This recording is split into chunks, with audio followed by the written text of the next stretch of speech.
Bossing Vic Soto abay naglabas ng kanyang statement patungkol sa mga paninirang puri na ginagawa sa kanyang anak.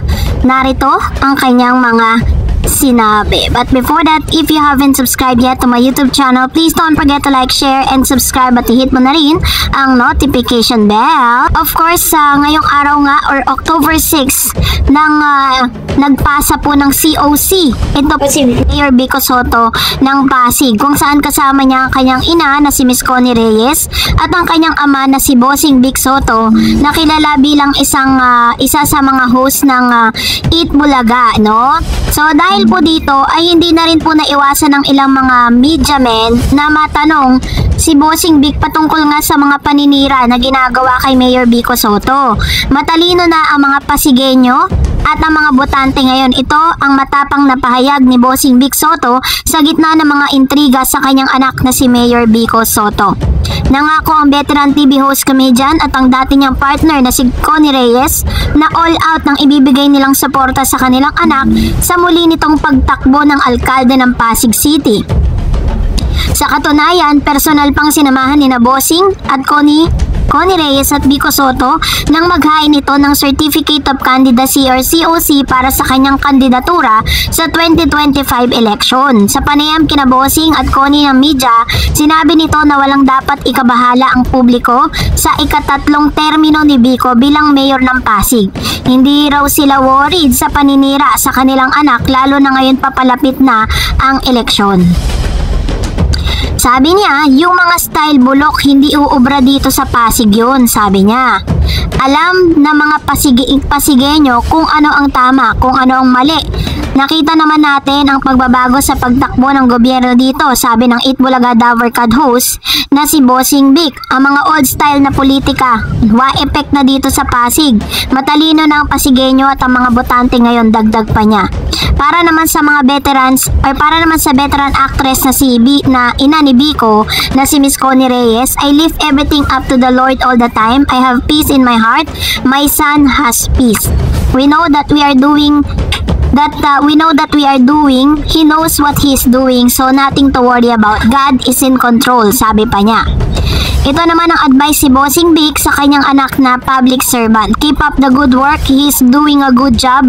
I'm proud of him. Ganyan nga po ipinagmalaki ni Bossing Vic ang kanya pong anak na si Vico Soto, kung saan ay bago pa man dumating po yung punto na kung saan ay magpa-file siya ng COC sa kanya pong pagkakaupo bilang isang mayor ng Pasig, ay kung ano-ano nga pong mga intriga ang pinupukol dito kay mayor ng Pasig na si Vico Soto. Tatandaan na nagtrending nga ang ilan sa mga lumabas na balita patungkol nga sa isang kaso, or Pasig Mayor Vico Soto and 3 other local officials are facing graft charges over the allegedly act of making City Hall employees assign receipt for 1,500 when they were instead handed t-shirt. In a 28-page complaint filed before the Office of the Ombudsman on July 30, Pasig resident Michelle Prudencio accused Soto of violating the Anti-Graft and Corrupt Practices Act as well as the Government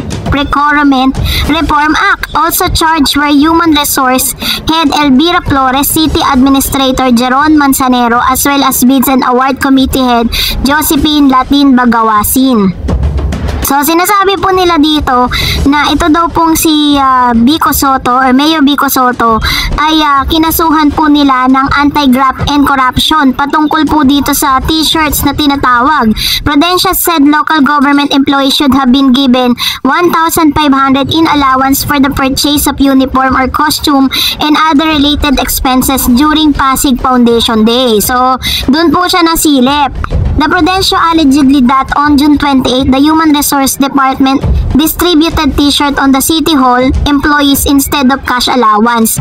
So, parang sinasabi nila rito na parang meron pong cash allowance na nakalaan para sa mga empleyado ng Pasigueño na nagkakahalaga ng 1,500. But instead of money ang ibigay, ay binigay po nila ay t-shirt. So, dahil po dito ay inaakala ng ilang mga mga nagsampa ng kaso laban dito kay Mayor Vico Soto na parang meron pong nangyayaring korupsyon sa loob po ng kanilang City Hall sa Pasig. Soto has yet to comment on the complaint but earlier dismissed another graft case filed against him in a dirty tactics mounted by political groups ramping up their activities. The other graft case filed 2 weeks ago stemmed from the allegedly grant of 100% tax discount of for Converge in 2022. So ang dami po talagang parang itinuturong parang sinasabi nila nangungurakot daw itong si Mayor Vico Soto, pero hanggang sa ngayon ay wala pa rin po silang naipapakita mga matibay na ebidensya na talagang makapagtuturo na totoo nga ang kanilang mga bintang dito po sa anak ni Bossing Vic Soto, no? Na kung saan ay pinatunayan nga ni Mayor Vico Soto na walang ganong nagaganap sa kanyang pamunuan. Sinabi nito na ito daw po ay isang taktika lang ng kanyang mga kalaban sa politika. Kaya po talagang nangyayari, which is very normal sa lahat po ng mga bayan, sa lahat po ng mga lugar. At pagdating sa politics, talagang nangyayari po yan. Tangi lang nilang pwedeng gawin ay patunayan nila sa korte na totoo at malinis ang kanilang pamumuno. So, ito po yung ilan sa mga ginagawa ngayon ni Mayor Vico Soto para linisin ang kanyang pangalan. For almost how many years na po siya naglilingkod sa Pasig bilang isang mayor, at maraming beses na rin po na talagang ginagawan siya ng mga ganitong klase ng issue, pero nauuwi lang din sa wala. Isa rin sa mga paglilinaw na ginawa ni Pasig Mayor Vico Soto, he said that he had zero interest to run for the higher office in 2025 election. So, ito po yung kanyang sinabi last August 28, 2024 when he has the plan na talagang tumakbong muli, no, to elect them as a mayor ng Pasig. The 35-year-old Soto was among those who topped senatorial survey in the first quarter of 2024 alongside national political figures such as former President Rodrigo Duterte, boxing champ and ex-senator Manny Pacquiao, and other incumbent and former lawmakers. When asked if some political camps has been invited to join their senatorial lineup for 2025 election, Soto said yung iba feelers lang, wala naman talagang nag-o-offer pero siguro feelers lang yung iba, sabi niya. Wag na natin pag-usapan yung mga ganyan. Basta I'm not interested. I have zero interest to run for the higher office. Sabi po na ni Mayor Vico Soto sa ABS-CBN News. When prodded for a reason on why he's not eyeing national post, the mayor said, anong gagawin ko doon? I'm not in this to get any position or what. We have a mission here in Pasig to bring true genuine reform, to fight for good governance, he said. I believe that the mission is not yet done. Yun po yung kanyang sinabi. Well, kung nagustuhan mo ang video na ito, huwag mo kalimutan mag-like, mag-share, at mag-subscribe, at i-follow mo na rin ang aking Facebook page, Dareds TV. And also, I have my TikTok account, which is Dareds TV. Pwede nyo rin po akong i-follow doon. Thank you for watching, guys. God bless everyone!